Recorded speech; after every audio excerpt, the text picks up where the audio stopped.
This easy apple crisp is made using canned apple pie filling. It's quick, delicious, and tastes like you spent a lot more time in the kitchen than you actually did. To make the topping for this apple crisp, I'm going to take 1.5 cups of flour, or 180 grams. Now this can be all-purpose flour, or it can be fresh milled soft white wheat. To the flour, I'm going to add 1.5 cups of rolled oats. That's 135 grams.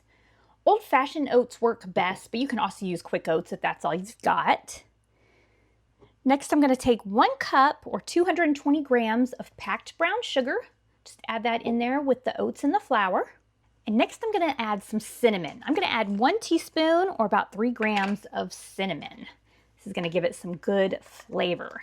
Now, this is all I'm going to add, but you can also add some apple pie spice, some allspice, some nutmeg or cloves. That would all be really good in this, but I'm going to keep it really simple today. And now I'm going to add some salt. I'm going to add 1/4 teaspoon, or about 1.5 grams of salt. Now, these are all of our dry ingredients, so I'm going to give these a quick whisk. Just get them all combined really well. This is already smelling so good. I love this apple crisp. Now that we have these ingredients incorporated, now I'm going to add some butter. This is 3/4 cup of melted butter. That's about 170 grams. So that's 1.5 sticks of butter. I'm using salted butter, but you can also use unsalted butter.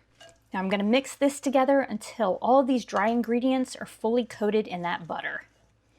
Now you can see exactly what this should look like. Looks a little bit crumbly, and that looks perfect. I'm going to bake my apple crisp in this 10-inch cast iron baker skillet, but you can also just bake it in something like this.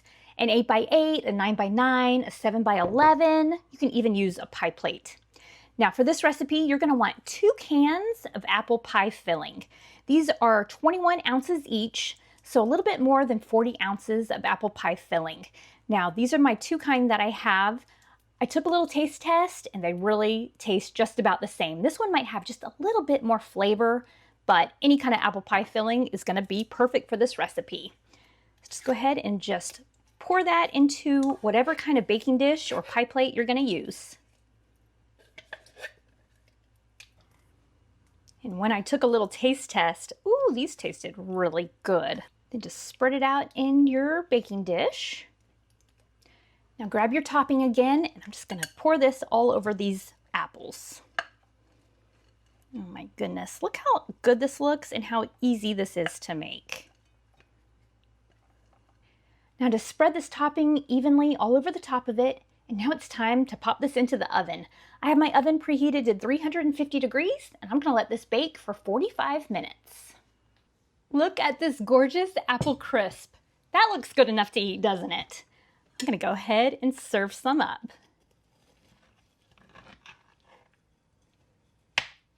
Oh my goodness, this smells so good, and it was so easy to make. I cannot wait to enjoy a little bit of this easy apple crisp. Oh, look at that. Now it would not be complete without some vanilla ice cream on top.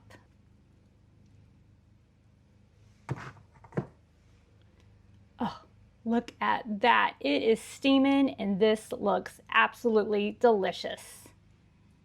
All right, I got to get some apple and I have to get some of that topping and some ice cream, of course. Look at that. Oh my goodness. It's still really hot, but I'm going to go ahead and take a bite.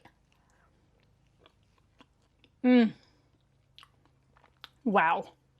Oh my goodness. It tastes like fall. It has all of those warm flavors and it was so easy to make. I'll leave the printable recipe for this easy apple crisp made with canned apple pie filling down in the description and on my website, Robin on the Farm. Y'all have got to try this one. Robin's in the kitchen, dough beneath her hands, wheat from the fields and eggs from her land. Sunlight through the window, a warm golden glow. She's working hard to make that dough. With flour on her apron, loving each need. Ground wheat fresh, sowing her seed. The smell of fresh bread rises in the air. Simple life without a care.